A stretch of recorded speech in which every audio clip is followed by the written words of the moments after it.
All right, all right, all right. Everybody, how you doing? I'm great. How are you doing? Ooh, echoes. Ooh, echoes and delays. Oh man, just when we think we have it figured out, we don't. We were so meticulous in our timing today. How's that? I think it's starting to good. I don't hear an echo. I think there's just a delay. Yeah, I think it's good now. Ooh, I think you're right. Nice. Welcome to the well, folks. Welcome everybody. The never-ending tech difficulties of the well. You continue to get to see what not our strengths are. And we're Hi, we're Buddhist princess. hello. Hello, We're okay with the messiness. Candace. That's what this is. Hey, Candace. Hi, guys. Well, welcome to the well. So the well is bite-sized wisdom bits that are here to support you in sustaining the journey ahead that we're all in as it pertains to the pandemic, as it pertains to life, Parenthood, parenthood within a entrepreneurs. pandemic, entrepreneurship, business growth, personal growth, financial growth, professional growth, or simply just surviving if growth isn't really your thing right now. That's Yep, also okay too. it's allowed. It's So allowed. my name is Emily.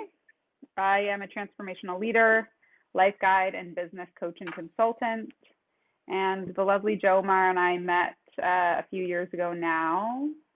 I think, was that Two, 2 at years least ago? two, two plus, maybe three. Yeah, at a Yeah. coaching event in Los Angeles. And now we've decided to team up for the last, I don't know, 6, 7 months, bringing you guys the well. And we're committed to being here with you all through the journey of 2021.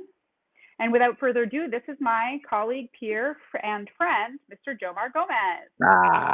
Thanks, Em. Hello, everybody. Jomar here. I'm a transformative and mental performance coach. I help people wake up to these unconscious thinking and behavior patterns that have them feeling drained as they go about achieving what they want to achieve. And when we work together, the draining feeling goes away. It's enlivening and more fun. Sounds like people allowing themselves to be fully alive, and Oh life yeah. left alone wants to be the fullest expression of itself. Oh yeah. So So today our today, topic is, yeah, go for it. yes, yeah, today we prep on this stuff sometimes, I guess. Not really. But It's a we were matter of about to have a perspective. conversation about this right before, and I said, why don't we just pause as we suss this out, and let's just do it right on the live. And so that's what we're doing for you on, oh, what's a great tip to add to our morning routine? Well, we'll talk about that, and we'll see if an idea comes up for you. Thanks for the This question, princess. Thanks Buddhist for the princess. question. Yeah. Yeah. So we were talking about results, goals, what it takes to achieve them. And really the idea came out from me and the impossible goal that I'm setting for myself this year by the end of June 2021 and my relationship to impossible goals. And I feel myself getting edgy because we were like, are we going to talk about my possible goals? So I'm just going to sit with that edginess without walking all the way into it. Anyway, there's this impossible goal that I've set. Maybe I'll reveal it. Maybe I won't. I thought you were fully going to reveal it. We'll see. Leaving everybody on the edge of their seat now. We'll see. We'll pin that and we'll go from it. That what's important to know is there's an impossible goal, right? And then I had been playing with this in my mind this year, and I told them, I was like, hey, let's talk about, what it takes to achieve goals. And we were talking about what is our relationship to goals. And then I had said that I've done these impossible goals before, but for some reason, this one sat differently, right? It's sitting differently for me. It's feeling differently for me. I've set out to achieve different ones, but this one has a different sort of settledness in the gut, overall body, heart area, and the way even trying to go about achieving it feels different. And you asked me, what do I think that is? Yes, yeah. So you said. And I said, I think that to me sounds like commitment. So, that may have been not the answer that you were looking for, but what it sounded like to me was that you have stepped into a commitment. And that's sometimes why perhaps you're feeling like a little uneasy, or you notice that like heart space, and so then it inspired me to want to read something on commitment. So I'm going to do that. It's very short. Commitment is what transforms a promise into reality. It's the words that speak boldly of your intentions and the actions which speak louder than the words. It is making the time when there is none, coming through time after time, year after year after year. Commitment is the stuff character is made of, the power to change the face of things. It's the daily triumph of integrity over skepticism. And that's Shearson Lehman. Love it. Watch that in the replay and type it out and Google it when you come back. Your to mama's this. here. Hi, Meriteth. Hi, Mama. So I said yes. So basically, I responded. I was like, yes, it is that, and there was more, and that's when we pause. So because right we now, decided that was going to be a really juicy conversation to bring to the well. Yes. So right now, that's where we're at. So it's like, yes, it is that, and it's something else that's sitting differently for me. And I was trying to suss that out. And yes, it is commitment. And there's this different, I can't explain, but there's a different attachment to this impossible goal. I think it's rooted in a vision that's bigger than myself. So it's not just about me. So there is that as well happening. So that when I go out and talk to folks about this, I'm not just going out and saying, hey, here's my impossible goal. Let this be about me. Help me. When I talk to folks about my impossible goal, I tell them like what I'm ultimately up to. And that is helping people wake up to this reality in which they can make things happen in their lives that does not have to be draining. It can actually be an enlivening, very full, and very present to the moment by moment unfolding experience of it. And I think if I'm doing that for others, it's as if I'm like proving that to myself that I can also do that in this impossible goal this year. So there's that dynamic to it. And there's also the other dynamic of ultimately the outcomes happening are not up to me. Like whether they happen or not in the world, I cannot control that. So if that goal's out there, whether that comes true, I have zero control over that. And yet there's this sort of like deeper certainty in me that something will happen. It might be that.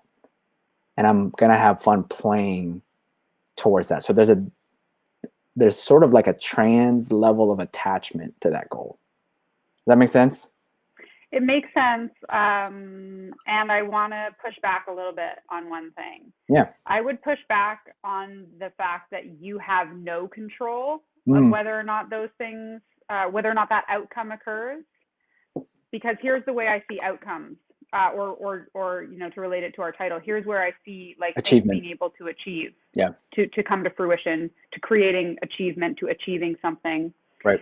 And that is that there's your circumstances, right, or the events in your life, particularly those of which you don't have any control over, right? That's where I would assert that you don't have any control over certain circumstances or events occurring in your life.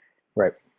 And then there is a variable on how you respond to those circumstances and events that you don't have any control over. You respond to those in a certain way.